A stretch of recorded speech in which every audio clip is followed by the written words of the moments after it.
It was so that day today. The day where things look like they're going to be simple, and then everything, especially if it looks like if it's going to be simple, turns into like the most overly complex thing it seems like ever. And hard not to spiral a little bit. There definitely was a little bit of that happening. But, what I did want to touch on today is something that I tend to really try to keep in my mind, especially on a day like today. I am someone who expects a lot from myself. I expect myself to level up and perform. I am someone who has been trained to perform. I know how to turn it on in a pinch. But there are times where sometimes you just fuck up. You just make a mistake. We are human. We are not made to be perfect. So sometimes, even through your best efforts, things go awry. And what I want to offer you is in those moments of feeling your face flush, of feeling yourself at a loss because you don't have the right answer, and you are either going to get reprimanded or you're reprimanding yourself, which sometimes can be far harsher. I just want to let you know one thing. When the episode is over, I hope that you allow yourself to be not necessarily brush it off, because there is something to be said for, I'm such a freak that I always like try to be like, okay, so how can we have that not happen again? What's another fail safe? What's another checklist? What's another, because that is just because I am not naturally someone who's like tick, tick, tick. I have to create like physical barriers for me to jump through so I know that it's done.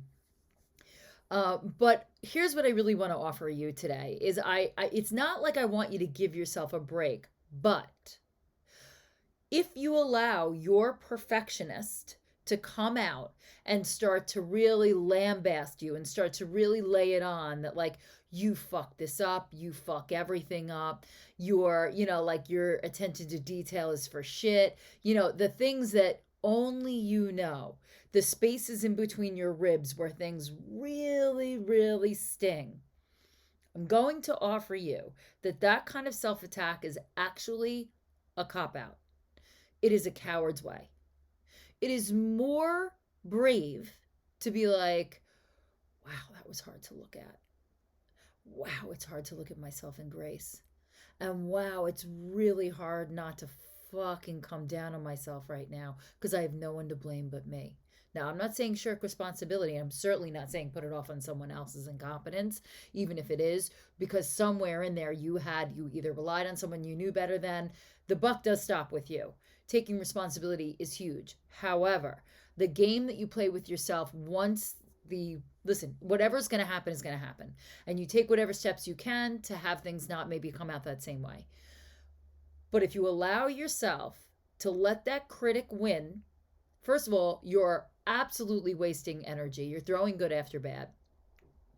And you are allowing yourself the actual luxury of this self-pity party. Even if it comes out in abuse and you think you're being hard on yourself, it's actually quite self-indulgent. It is less self-indulgent to be like, all right, I did that. I own it. I'm going to really make an effort to that not happen again. And now, what are the things that I can do that are productive? So I'm not buying into these old bullshit stories.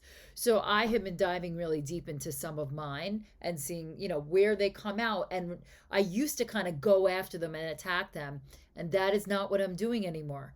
I am inviting them into the light. And I'm going to link below. I talk about letting your most shameful parts have a seat at the table, or else they come out in shadow and they will sabotage you. So, what I am suggesting to you is that you do not have to let yourself off easy. You can hold yourself to task a little bit, but when it turns to abuse. And what I'm telling you is the abuse is the easy way out.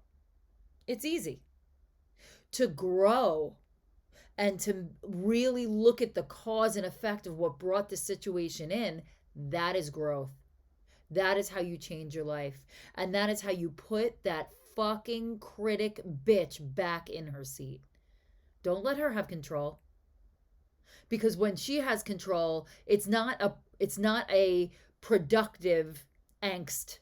It is simply laying in a pool of your own filth. And if you are like me, not only back in the day did I start to believe it, I would get off on my own misery. Again, self-indulgent. You do not have to be a hard taskmaster. In fact, I would offer it's the self-compassion that is the stronger, more warrior-like behavior because it is just. I've talked before about the savage king versus the primal king. Don't get stuck in the bloodlust savagery of savaging yourself. You need to rise and let your sovereignty out through compassion. That is real strength. Man or woman, that is the warrior. And that is what I leave you with today. And I will see you tomorrow.